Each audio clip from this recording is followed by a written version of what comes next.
This video is a watershed moment for me. It is the result of many years, countless magical operations, lessons learned, quiet self-reflection, and communion with Satanas. Esoteric Sathanetics has been part of Magnum Opus for over 20 years, and during that time we have had many opportunities to review and improve upon our approach to devil worship. This is an important point because those who do not believe in Satanas are not going to understand these concepts. It will be hollow and empty to them. Looking back in my years in New Orleans, what always amazed me about hoodoo and inspired me to replicate was how friendly and jovial the ladies and men who practiced hoodoo were during the day. However, at night and during the rituals, these people could easily cut your throat if someone crossed them. This is something that is lost on society at large when it comes to the seriousness of the approach to practice in theism. While some will dabble with this content, others will find it to improve their practice in devil worship. The ancient Greek philosopher Epicurus wrote, "God either wishes to take away evils and is unable, or he is able and unwilling, or he is neither willing nor able, or he is both willing and able. If he is willing and is able, he is feeble, which is not in accordance with the character of God. If he is able and unwilling, he is envious, which is equally at variance with God. If he is neither willing nor able, he is both envious and feeble, and therefore not God. If he is both willing and able, which alone is suitable to God, from what source then are evils, or why does he not remove them?" I will begin by defining the aspect names of Esoteric Sathanetics as it applies to Satanas. These names include Satan, Lucifer, Devil, Belial, Set, Shaitan, Apollyon, Abaddon, Iblis, Beelzebub, Diablo, Old Nick, Leviathan, Mammon, Legion, Azazel, Mephisto, Mastema, Faust, Mara, King of Tyrus, and Pater Nocturne. In the secular realm, we see many names that are descriptive of Satanas. Some of those names from the secular include Old One, Dark Lord, Antichrist, Dragon, Morning Star, Serpent, Daystar, Ruler of Demons, Ruler of the World, Serpent, Light Bearer, Keeper of the Gate, Keeper of the Black Flame, Prince of the World, Prince of Darkness, Adversary, Prince of Anger, Blasphemy, Death, Destroyer, Enemy, the Fallen, Father of Iniquity, Tempter, and the Unclean Spirit. The satanic hosts of hell also includes demons and the hierarchy of demons as well. The English use of the word demon as synonymous for devils goes back at least as far as 825 AD. The German word Dämon, however, is different from devil or Teufel, and demons as evil spirits and akin to the original meaning of daemon are relegated to the lower levels of the satanic kingdom. The term demonology is a catch-all term for the study of how cultures try to explain malicious forces that actively seem to try to do them harm, and holds the techniques for protecting themselves from those influences. A demon, aka daemon or fiend, is a supernatural, often malevolent being, prevalent in religion, occultism, literature, fiction, mythology, and folklore. The original Greek word daemon does not carry the negative connotation initially understood. Demonology is basically the study of demons and demonic forces, and there are all types of demons that are found in Christianity, in the Jewish beliefs, Islamic, occult, Zoroastrian, etc. Many have been assigned to folklore. Many are seen by some as being godlike, holy, divine, sacred, strong, etc. The satanic demon has ability to perform tasks and remain within the human's grasp in some cases. They have a cognitive ability, and that ability will tap into the intention and desire of the practitioner thus bridging the overall chasm between the physical and metaphysical. In the book Sanctum of Shadows, Volume 2, Corpus Satanas, I discuss a few of the demons that we commune with in Magnum Opus, such as Balan, Earl Raum, Prince Kaim, Frau Perkta, Zepar, and Futkel. This overall hierarchy from Satanas to the lower levels of demons form the Satanic kingdom and the hosts of hell. Theistic Esoteric Sathanetics is intended for, or is likely to be understood only by a small number of people with specialized knowledge.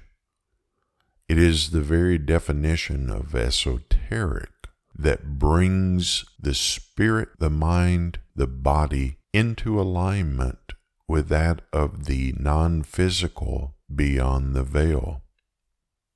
The esoteric approach of Magnum Opus is bringing to earth the spiritual satanic energies which emanate from the highest source, that of Satanas. Satanas is a complex, supreme spirit. Satanas is not a mascot for atheists or any other group who does not truly believe in his existence. In fact, this will bring detriment to the person calling upon the name of Satanas without belief.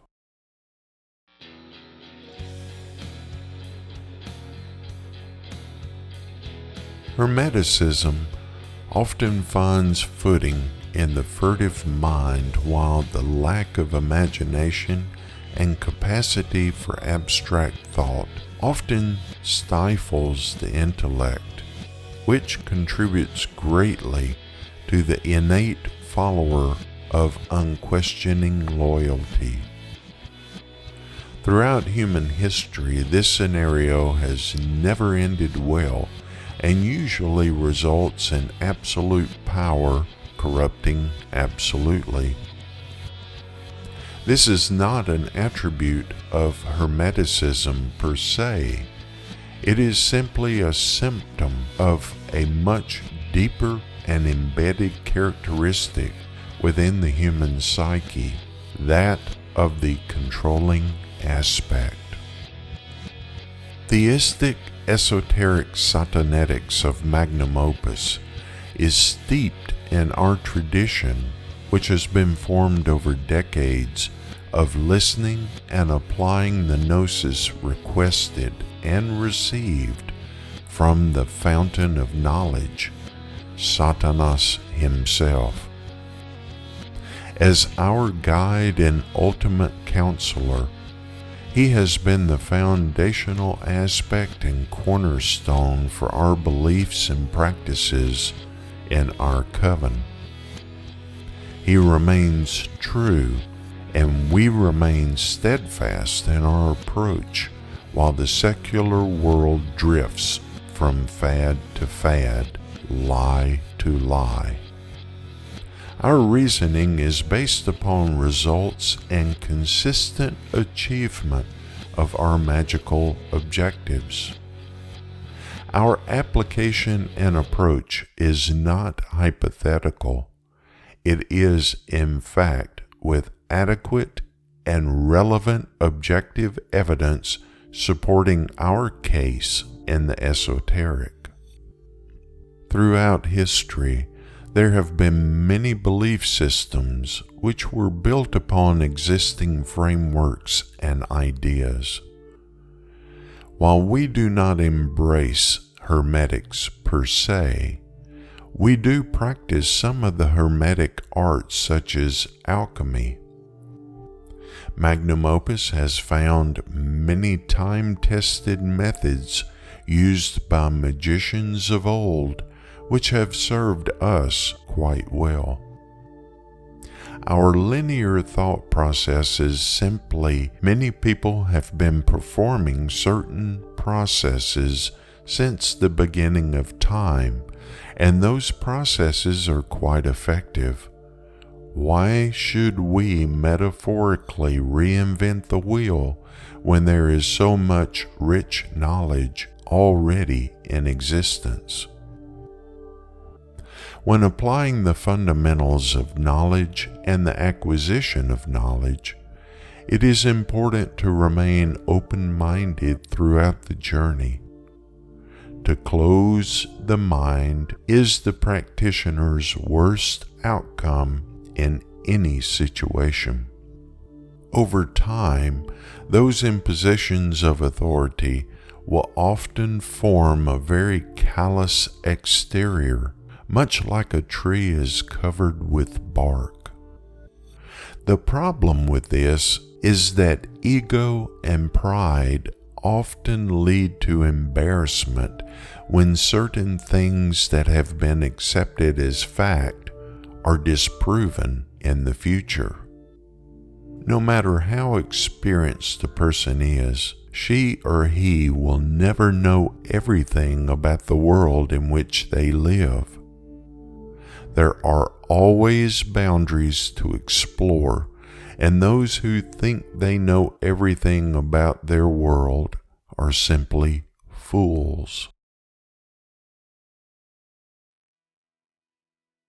Esoteric Sathanetics acknowledges the fact that we do not know everything about our environment and world in which we practice magic. We have simply created a test environment in which the boundaries of our magical practice have been probed, and we have come to the realization that some techniques work, other techniques work better than some, and other techniques do not work at all. The operative word here is works, which we simply define as being effective. We have also proven that some of our effective processes are efficient as well. However, we cannot unequivocally say that all effective practices are efficient. The difference between the two is current state to future state versus duration of time and the amount of effort required to realize effectiveness within a given set of parameters. This may be seen as an experiment using a control and a placebo and testing both with the same amount of rigor. We began to realize early on that some things work better than others. It was in the true analysis after a certain amount of time had expired which allowed us to objectively evaluate the performance of the results. We found that by reviewing the performance of each magical operation sometime in the future after adequate time had passed, we could look at the performance results and effectiveness of the operation with a new set of objective eyes. If we reviewed a magical operation too soon, without an adequate amount of time passing, we would skew our interpretation. This was because each person's memory of the event would be totally different, and yet the person would still be adamantly self-invested that it would cause a disagreement during the actual review. Our most effective reviews were done many months, if not years, later. In order to facilitate the review during the future, a crucial aspect was the thorough recording of the event in the individual grimoire. While the individual impression was there in writing, we would often find that when compared across the coven group, The correct assessment was often somewhere in the middle. Each person's individual account of what happened was reduced to the words on the page, and depending upon the attention to detail by the individual, it would begin to take on a life of its own within the words. As the saying goes, the devil is in the details, and these future reviews were no different. The detail found in the individual's words became the guiding principle for the overall review. Just as light passes through a prism producing different colors, our overall review was made up of our different perceptions passing through one lens, the filter of Satanas. We would often find our linear thought process to be less effective than the overall recall concept, as we would try to recreate the magical operation using the linear or chronological order of the event. The review would become very confusing because each of us wanted to tell the story from beginning to end. The problem with that approach was that we were self-imposing the events into a formula that seemed viable, and yet the overall premise of which was flawed. We as humans remember events differently from one another, and because of this, we each have the ability to recall in different ways. I may remember the middle of the ritual more than the beginning, as the beginning is sometimes performed with pre-established recitations in order to begin entering into the meditative state of mind.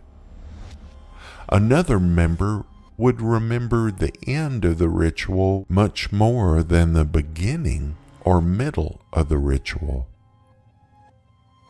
By each one of us trying to force our account of memory into a predefined format, we were ultimately omitting the details and reading much more into the event than actually was on the page of our grimoire. While our individual interpretations of the event had the best of intentions, we often found that each one of us was subconsciously trying to fill in the blanks in an attempt to read between the lines, just as silence becomes deafening and requires one to speak up to fill the silence. Another aspect of the review is that we invoke the gnosis to help each one of us better understand that which we had written. As one gets older, recalling the events becomes more of a challenge. That is simply to say that we are all human and we are limited in our cognitive abilities, and this does not improve with the passing of time. The fact is, as you grow older, your recall of events, whatever they may be, is going to be skewed, rendering those events neither objective nor all-inclusive when used as adequate or reliable objective evidence. It is not that we did not want to remember accurately. It was that we did not have the cognitive ability to have a total and accurate recall of the events that we experienced within the actual moment. We as individuals, and more specifically humans, must come to terms with this condition and look to the gnosis to ensure that all things are recalled accurately. One interesting aspect that we consistently found as a result of our reviews was that individual desire and reward often resulted in less effective outcomes.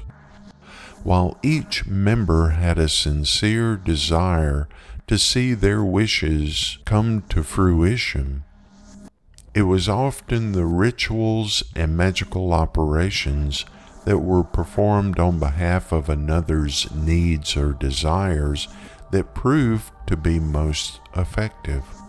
For example, performing a healing ritual for one member of the coven or someone external to the coven would be more effective than performing the same ritual for ourselves individually. The results would often show marked improvement if the healing was requested for someone else and not the individual asking for healing of the self.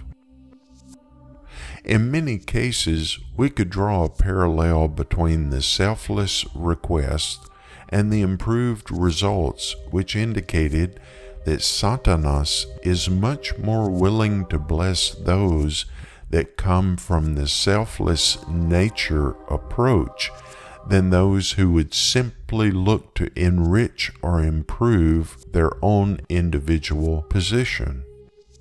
The health of the overall Satanic kingdom was often seen in a much more effective result than that of the individual. While asking for something, it is often seen to be important to ask for improvement of the overall coven. While selfish nature is seen as being one of the core concepts of Theistic Satanism, the results show the effectiveness of rituals and other magical operations is not based upon asking for something for yourself. Another interesting finding is sacrifice plays a much more important role in the effectiveness of the outcome than we had originally thought. Sacrifice is often misunderstood by those outside Theistic Satanism. The mention of sacrifice often conjures up diabolical thoughts of killing helpless animals or even murdering humans. As I have said before, sacrifice is only effective when the object of sacrifice means something and is seen as value to the one making the sacrifice. The illustration of giving, whether it is monetary or of the person's time and energy, is always more effective. Another finding was fasting done 48 hours prior to the ritual produced much more effective results. This makes sense because the very act of fasting is a sacrifice of the self and the needs of the self. Sathanas would not and does not respect sacrifices that do not cost something of the practitioner. Another interesting finding of our Esoteric Sathanetics is the fact that energy building, accumulation, and release concurrently by the entire coven consistently resulted in more effective results and desired outcomes. While we believed this from the early formation of Magnum Opus, once we began reviewing the results of inference, as I have indicated in this subject matter, we could then qualify and quantify the results, proving the premise point. Energy from each individual would become harnessed into that of the collective coven, which would result in desired outcomes every time without fail. The creation and release of energy using a coordinated and concurrent approach would result in the requested desired outcome. We know that our three dimensions are made up of energy, and harnessing and controlling that energy, especially the release of energy at a strategic time, will result in a change of circumstances. While we saw this as being unquestionable in theory, we found it to be correct as a result of our reviews. This reinforced our original belief. In our early years as a newly formed coven, we were very focused on rituals and the performance of magical operations. Our reasoning was very simple. Without a magical operation, our needs and desires would not come to fruition.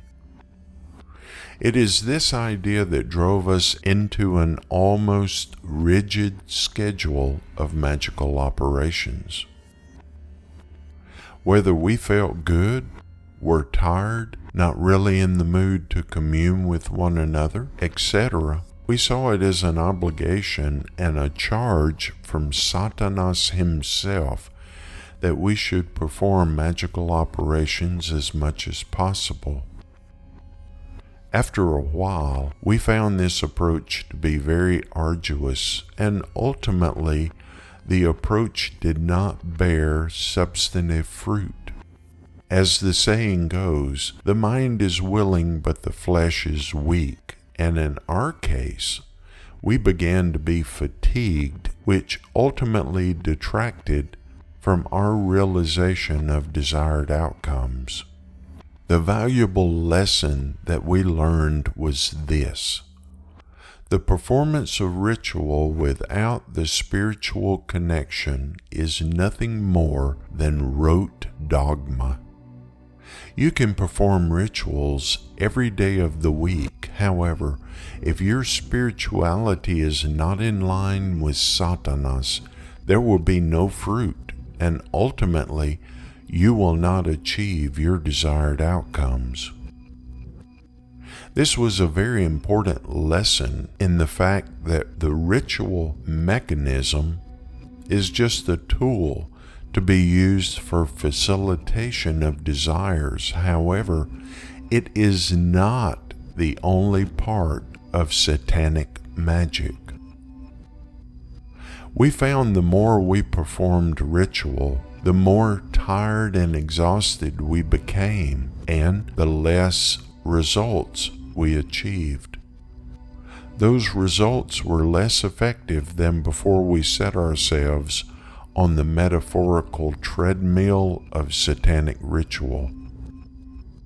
Another interesting finding for us as a coven was that when we felt the urge and the longing to perform ritual, those rituals were always highly effective. In performing the lessons learned in retrospectives, we determined that our hearts and minds, which are elements of overall spirituality, were in tune with the performance of the rituals, and the energy building was much more powerful when our individual spirituality was properly aligned with the overall objectives. We had been approaching the practice of satanic ritual all wrong. In fact, it was a watershed moment for us as a collective coven, because we could now see what was driving the performance of ritual as opposed to ritual driving our belief and communion with Satanas. For this reason, we began to experiment with informal gatherings where we would individually meditate as a group. We would help each other. We would be there for one another. We prayed aloud to Satanas, and we would burn candles and incense. We would do all the things aesthetically pleasing, which helped us to enter into the right frame of mind for our satanic meditation.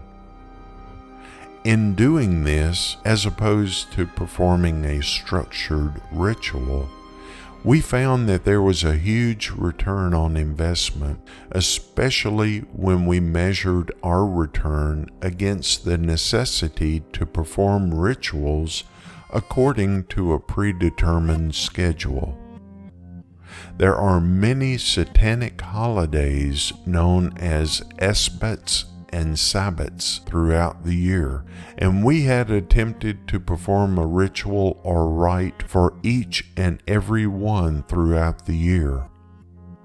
We would also sprinkle individual rituals in between these Esbats and Sabbats to fulfill individual desires or needs throughout the year.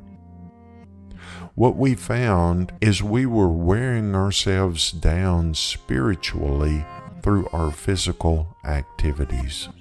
I can well remember forming the circle and being so exhausted that my heart was absolutely not into the ritual that we were about to perform. I truly do not know why I did not stop and discuss this with the group. After some time passed, we went back as a group and discussed these particular times, and I shared my feelings of exhaustion and the fact that my heart was not into those rituals. To my surprise, everyone without exception felt the same way at the same time. I believe this simply shows how easily members of a coven can become victims of groupthink. We each felt that if we said something as an individual about being tired, exhausted, not into it, etc., we would be seen as failing or letting down the collective group in our obligations. Many times throughout history, groupthink has led to terrible and disastrous outcomes, and for the Satanic Coven, this can happen as well. The fact that we did not want to let each other down supersedes the fact that our emotional and spiritual feelings were not aligned with the corporal and tactile actions required for ritual. We simply believed that we would let our brothers and sisters to our left and right down by stepping back and saying, "I do not feel aligned with the spirit of Satanas." This is a very valuable lesson to be learned for all practitioners. For this reason, we began to have discussions before performing a ritual. We would always ask the question, do we feel physically and mentally ready to perform this ritual? The next question was, as individuals, do we feel spiritually aligned for the ritual that we are about to perform? By doing this, we began to see a marked improvement in the results of our ritual work and magical operations. Something as simple as asking those two questions immediately set us upon the path of improvement and what we began to realize as being much more effective results. We concluded performing ritual for the sake of performing ritual is not effective.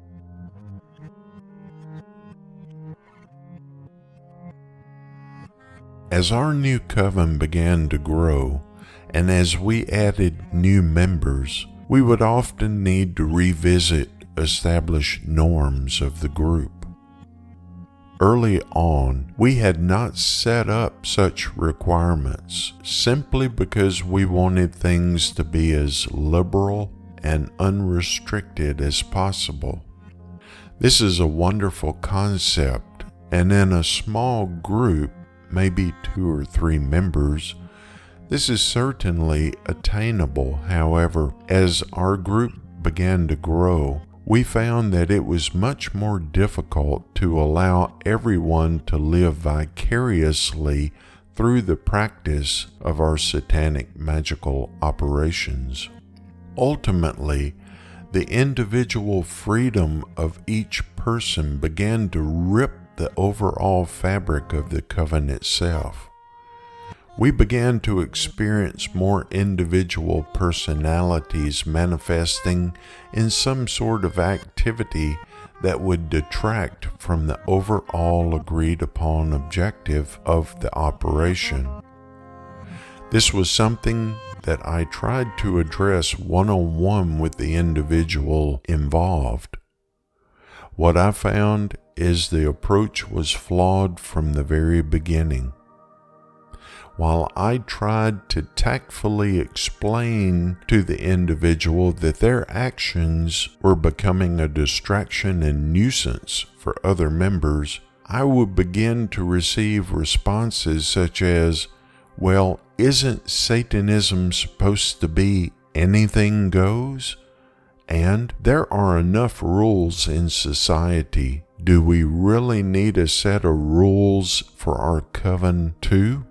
Some individuals would begin to adjust their behavior, however, some would not. There are certain things that are non-negotiable when it comes to the performance of magical operations.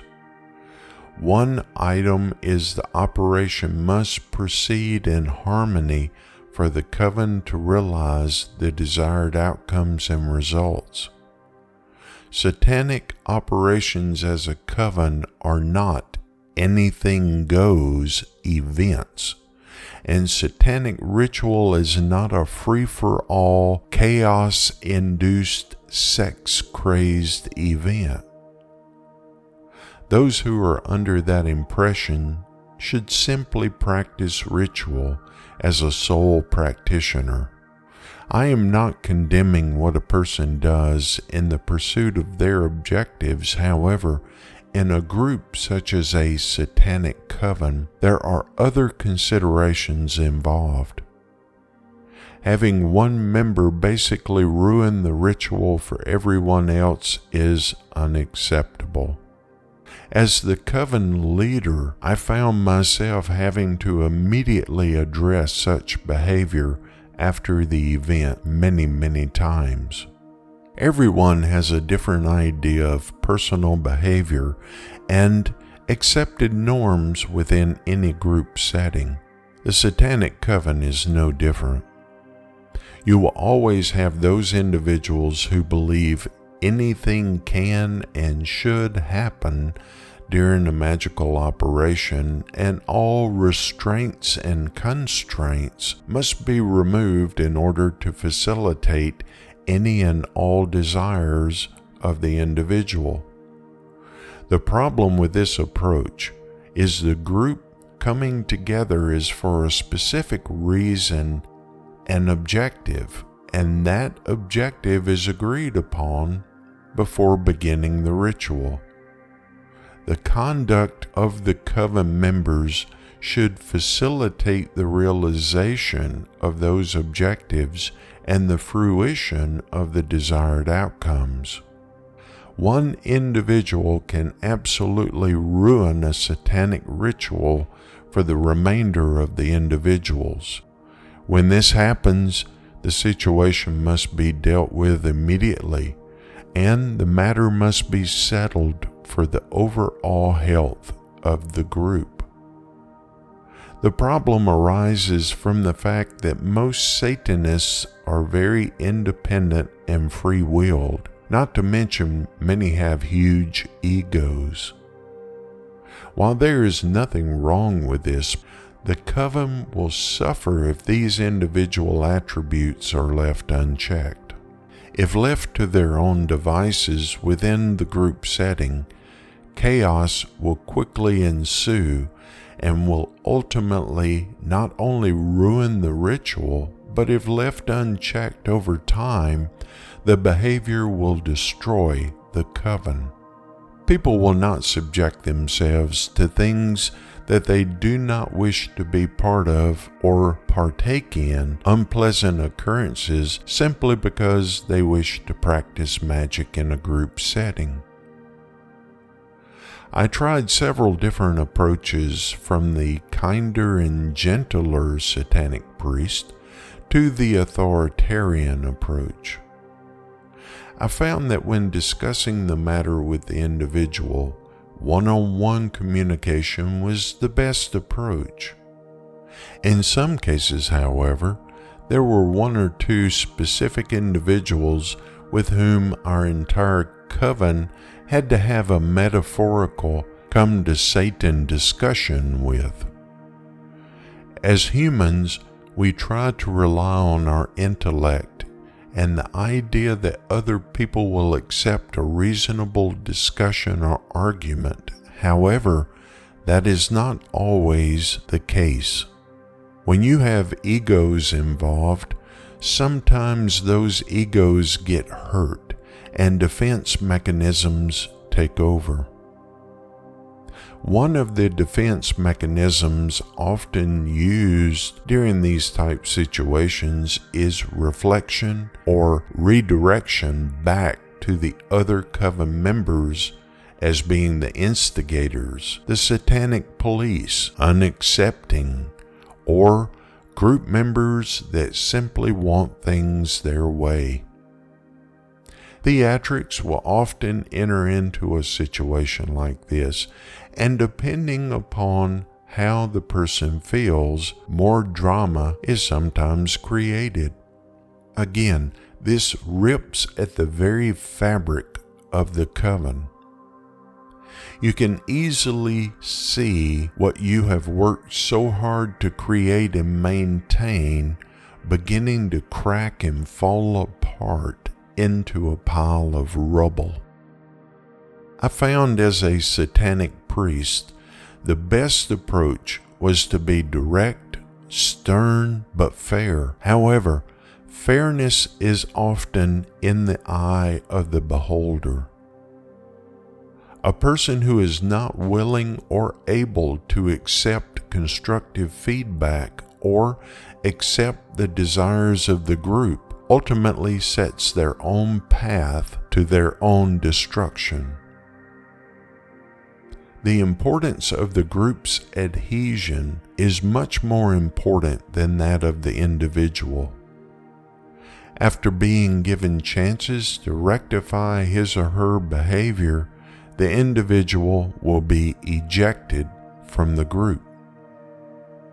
The coven comes together under Sathanas, and no one is above Sathanas.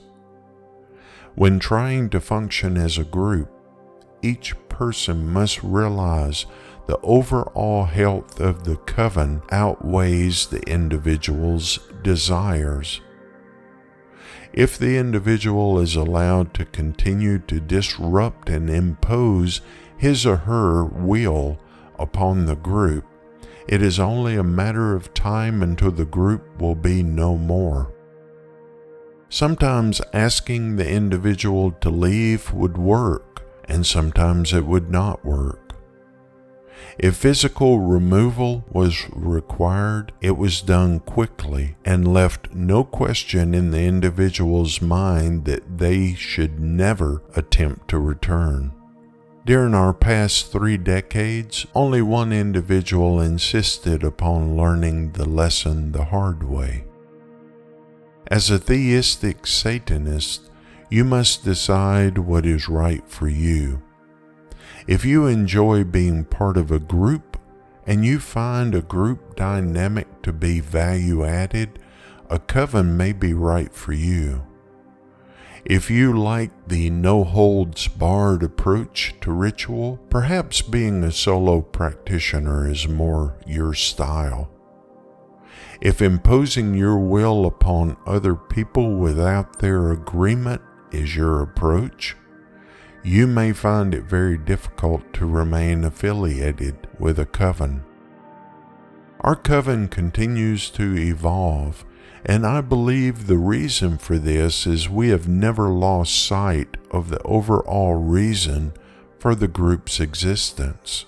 We come together to achieve a common goal, and that is to exalt the Most High, Satanas and the hosts of hell. That is the glue that holds us together, and it is the proverbial tie that binds.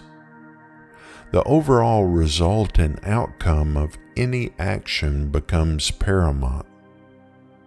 That objective is larger than the individual and the group itself. However, it is the bedrock and cornerstone of the Satanic approach for Theistic Satanists.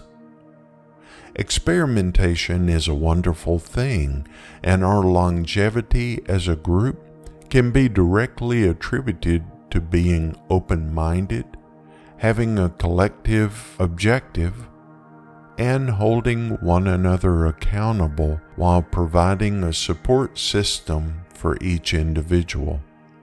We are as much friends as we are coven members, and we support one another just as Satanas supports us, and we realize this is the secret to not only forming a Satanic coven, but, more importantly, keeping the group together during the future.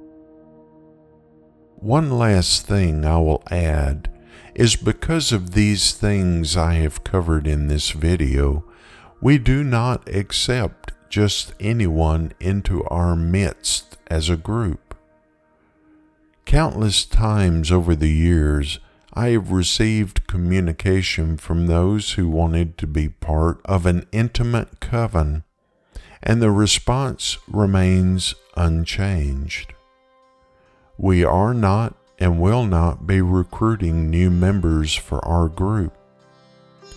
Magnum Opus is made up of several different groups, and there are individual covens under the Magnum Opus umbrella that actively recruit new members. However, our founding group has lived a long and prosperous existence, and once we reach the point where we can no longer commune with one another as performing rituals, we will let our group retire.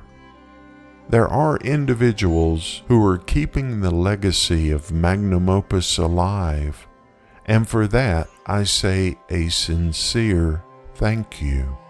These individuals include the Magus and Satanic priests who are affiliated with Magnum Opus.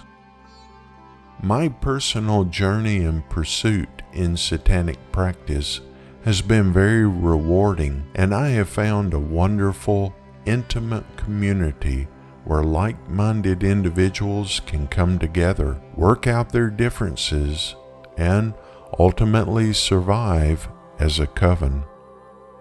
I thank each one of them for being there and for persisting with their passion and their love.